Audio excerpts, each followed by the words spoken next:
Well, hello, everybody.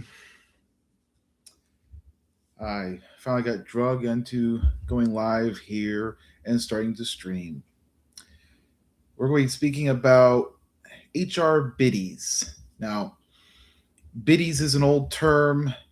It usually refers to women that have nothing better to do. They'll have their little wine or book club where they drink wine.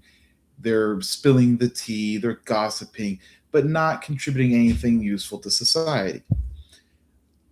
I'm going to now say that obviously not all women are like this. I'm not here being misogynistic, but there are plenty of women who are in the workplace either because they want to or they're pressured to by society or a spouse because of the need to have a dual income household.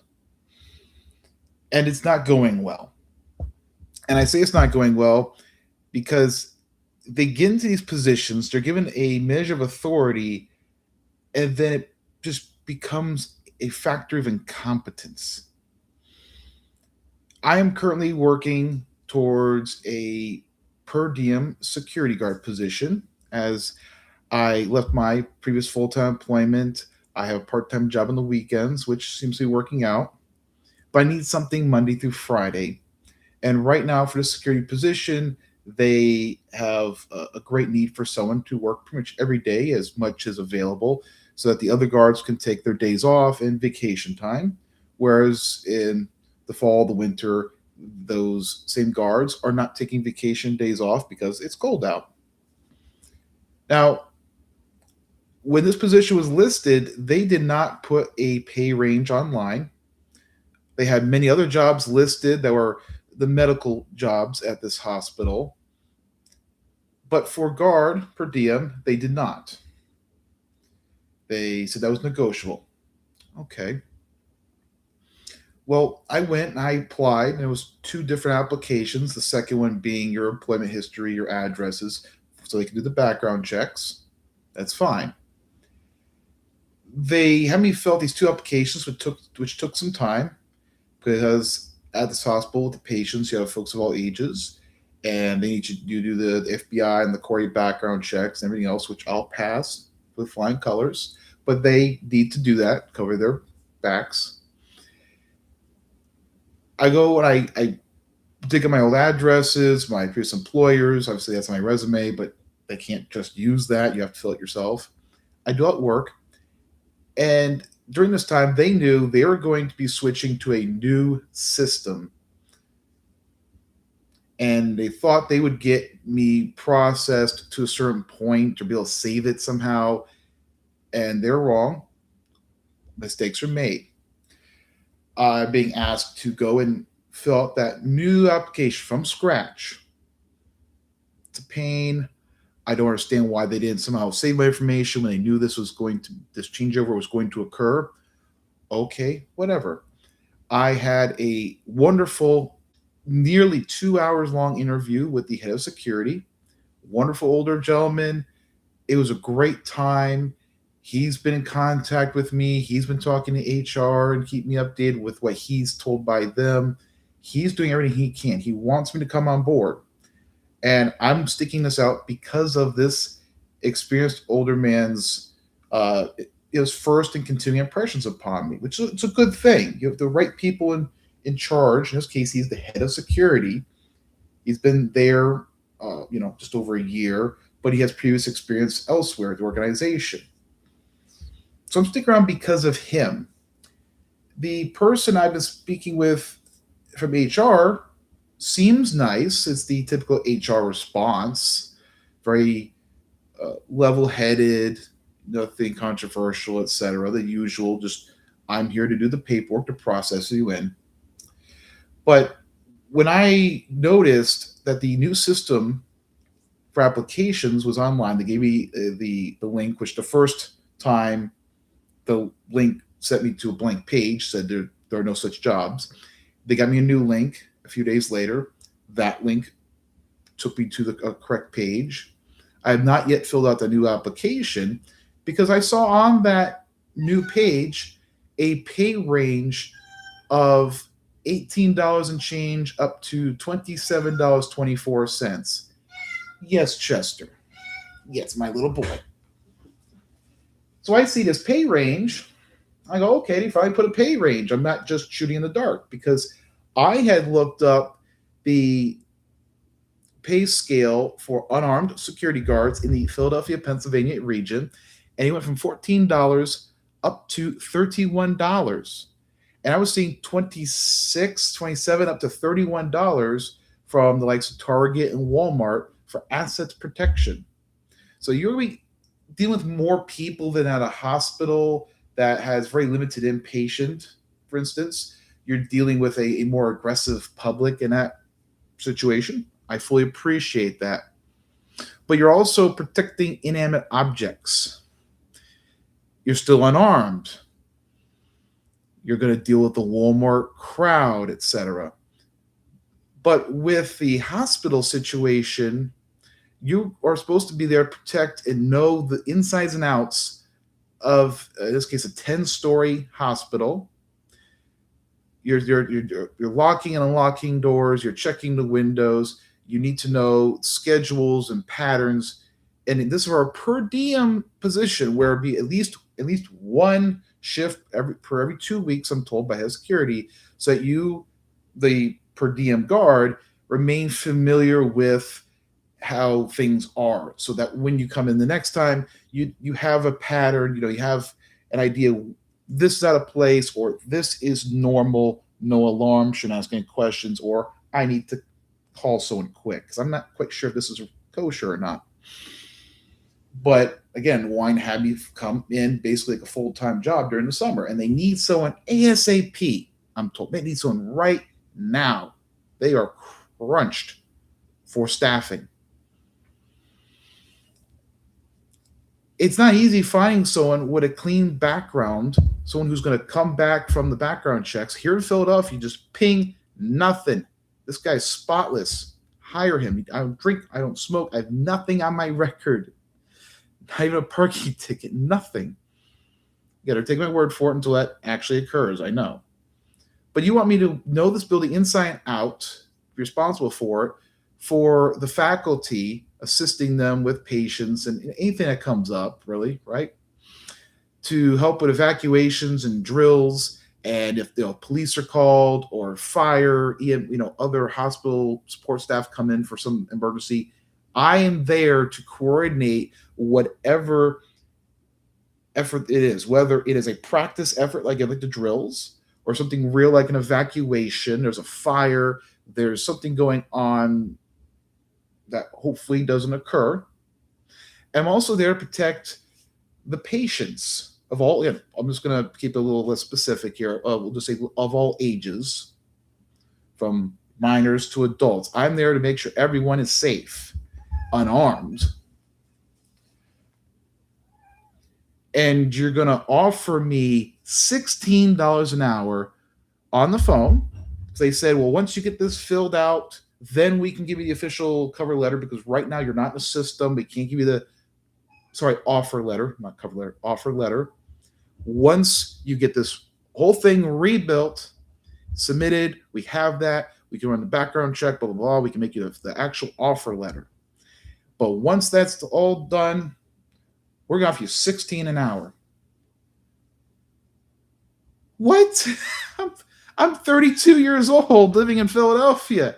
16 an hour? Are you going to let me raid the med carts and sell narcotics on the street to subsidize? Are you going to fill out the food stamps and Medicaid applications? I have a very needy little baby here. I am being facetious. Of course, I would not be touching the medications or anything illegal, but 16 an hour, you want me to be responsible for protecting people's lives and property, and yet Walmart's doing 31 an hour. And I understand Walmart has a larger budget than this particular hospital chain, if you will. But can we at least get in the mid-20s? Can we do that? Can we get to like 25 an hour? Because right now, my weekend job, I'm driving an amusement park style train outdoors. I'm being paid $25 an hour to run that train, to make sure it's clean, the coaches, the exterior. I'm doing decoration. I'm keeping the platform clear. Every morning before I start, I'm inspecting the tracks, looking for any problems. I mean, we're not going to have washouts where we are, but fallen tree limbs, kicked up ballast, on or around the rails that could cause an issue. I'm refilling the gas tank on. I'm checking refilling the fluids. I'm doing oil changes as needed. Cleaning, organize the workshop area. I'm working with the owner, planning uh, decorations for the station along the line. All these improvements as the train sat doing it for several years, and I was brought in because of my experience having worked at Six Flags theme park for a few seasons. I've operated similar trains and other rides. I worked in the shows department, and I had all these great ideas that I freely gave to the owner. And he went, "You seem like the right guy. I need someone to put in charge of the outdoor train because that could bring in a lot of cash. We have a high overhead every day just to break even, and the indoor ticket sales are not doing it during the summer. The winter's the busy time. That's what's covering this, et cetera, et cetera." Right? He wants the outdoor train running and making money. He wants to call me the manager. We getting paid 25 an hour for 16 hours, and he's trying to cut me down to 14 and wants me to act grateful that he's giving me a full 8 hours to help me out. But that's another story. I'm getting 25 to run that train, do cleaning and some decorating, and I'm going to get offered 16 to protect people in a hospital. It doesn't seem right. I'm either being overpaid on the train or underpaid offer for the hospital. Tell me which it is. I bring this up to the HR lady, and she said, first she goes, "Well, I don't know anything about that. Uh, that must be, or rather, I tell her the amounts, and I say I'm gonna pull up right now. I have the page, I have the tab open. I'm gonna put you on speakerphone so I can look on my phone, and then once I start quoting from the site, suddenly she knows that it says that on the website, but says it's incorrect, and we're working on fixing it. It doesn't take that long to do a quick edit. How swamped is your IT department? Now, I don't know about false advertising laws and how they work in regards to stated pay scales. I'm more familiar with how they work with products, but I would think if you're saying what was it, 18 to 27 and some change, and you offer me lower than that pay scale, that's wrong somehow. Now, let's say it actually is an error. HR typically doesn't put those things up. They would write what they want, describe how they want it, and then the page master, that's a general term, whoever is in charge of the websites for an organization would then put it up. Maybe have a preview they show the department that sent that information and this is what you want, right? Get confirmation. Maybe that didn't happen. There was something went screwy. I'm not going to blame HR for that. But I see a price, a rate rather, and I feel, that should be honored, at least the lower end. If I say, hey, it's 1827, she should have said, oh, let me double check that. She's at her desk, pull it up, and go, oh, okay, well, without talking to someone else, I could give you the lowest at 18 and change because that's what's stated on the website. Let's do that. She does not offer that. She doesn't have the ability. But she says, I'm gonna go back to HR and see if we can get that bumped up a little bit. I'm gonna go back to HR where I work, see if I can get bumped up a little bit, see if it's in the budget. You're the one that's contacting me via email. You're the one calling me. You are the person that is going to make me the job offer, and you don't have any authority to even match the lowest end of what was stated on your website because it's $2. You couldn't even. Well, I can at least do that, but anything more, I don't have the authority for. So she's supposed to get back to me. Oh, hopefully by the end of today. Well, it's 7:36 p.m. I knew it was going to happen today, or by tomorrow morning. So we'll see tomorrow morning if she gets back to me. Made the gift to 18 and change.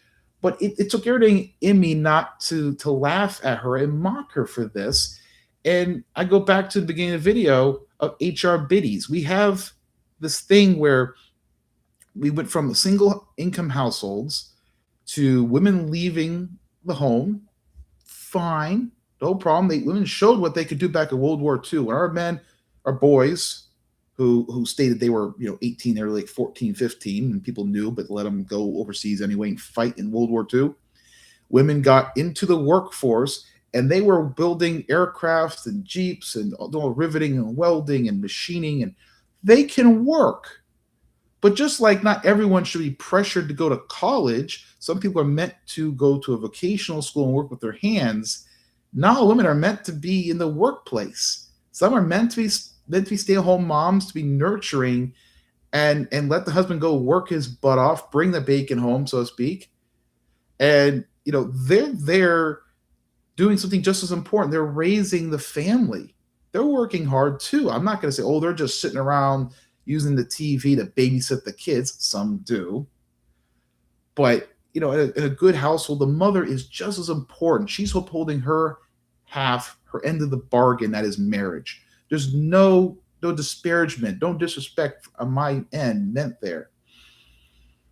But we went and shoved and we got through the different phases of feminism, women in the workplace.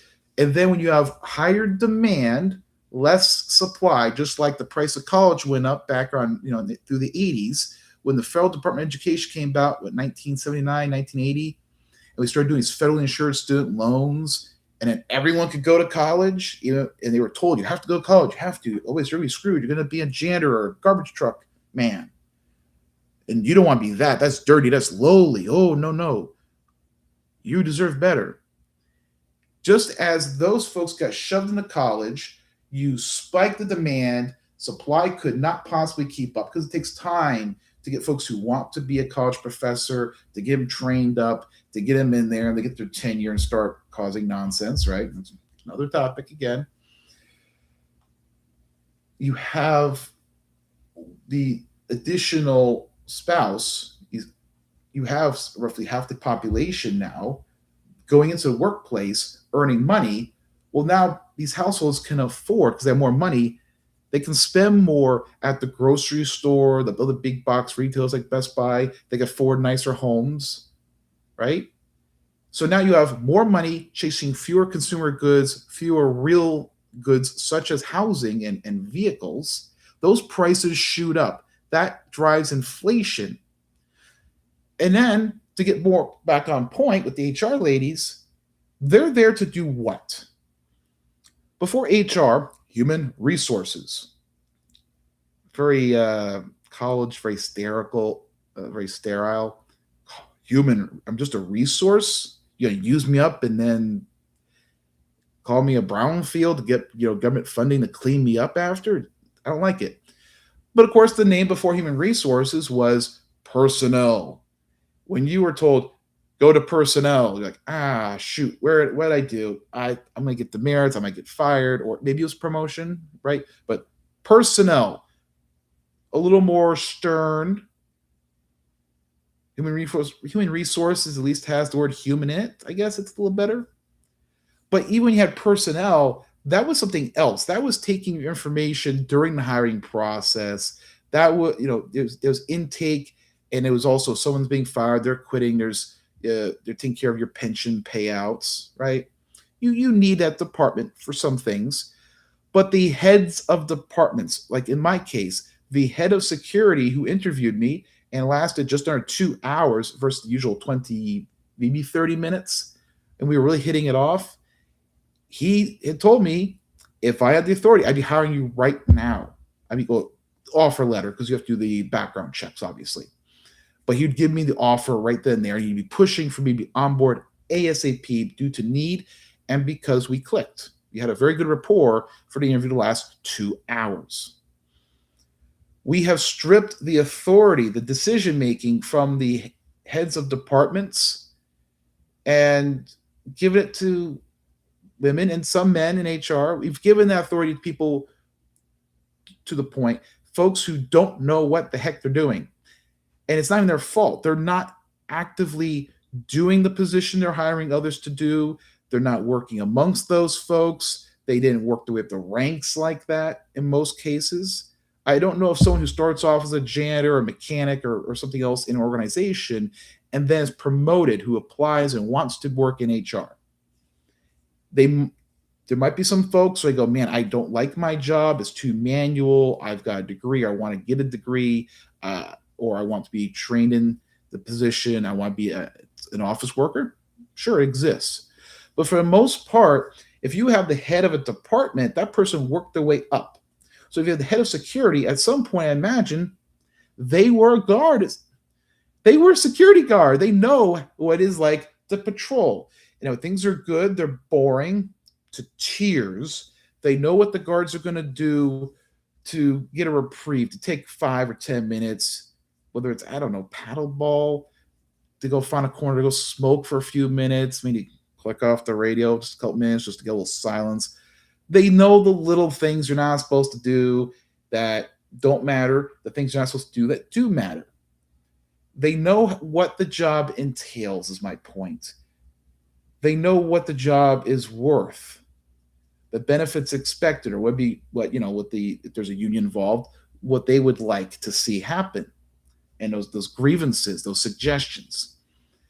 When you strip the authority to hire, to fire, to mediate, discipline, etc., from the department head, there are cases where it might be a good thing because using someone who's removed, who isn't so involved, possibly heated, maybe there's some personal negative discourse. But there have always been ways to recuse someone from that. You could always file even if not union, you had some way of filing a grievance, say. You go, I believe I'm being mistreated. I'm being treated unfairly because of prior disagreements with the supervisor. And that can be reviewed. And some places might not be good about taking that seriously, or they just go, well, your supervisor said X, Y, and Z, and as far as we know, they have no reason to lie, so we're going to uphold that decision. It's unfair. Save up your money, get another job somewhere else if it's that bad. But generally, you want someone who knows what the job entails either directly or because they used to interact with those folks. So let's say the head of security didn't used to do guard duty. He was in maintenance and doing janitorial and other things. They would still have keys. They would still be assisting with locking things up, unlocking stuff. They're still gonna see something, say something. They're gonna work close with the guards. They're gonna be buddy with their coworkers, right? They're on that same floor, figuratively and literally. That person could still work their way up and be head of security, or they promote to being a guard and work their way up. Then there's a respect amongst the rank and file because your boss has been there, done and seen that. You can explain to the man to man, and I'm using that loosely as it's a turn of phrase, human to human, if that makes you happier. You could explain that, have that back and forth. Oh, we have security footage, we have this witness statement, whatever, and have hopefully a fair discussion and a fair outcome. When HR usurps that authority, they weren't there. They don't know a darn thing about it. They may have security footage. They might have witness reports in that too, but they're missing a vital piece of information. They're missing the soul of that situation. And this is why I go back to HR biddies of typically women, but the people in HR, they should not be doing what they're doing. Not all of them are useless, but it's a level of bureaucracy that only slows things down. It only irritates people. No one wants to go to HR. The first thing we hear HR, you go, oh God, who's claiming harassment now? What good grief? The language police. Like, oh yeah, HR, I'm getting promoted. I'm gonna be told I'm a good boy.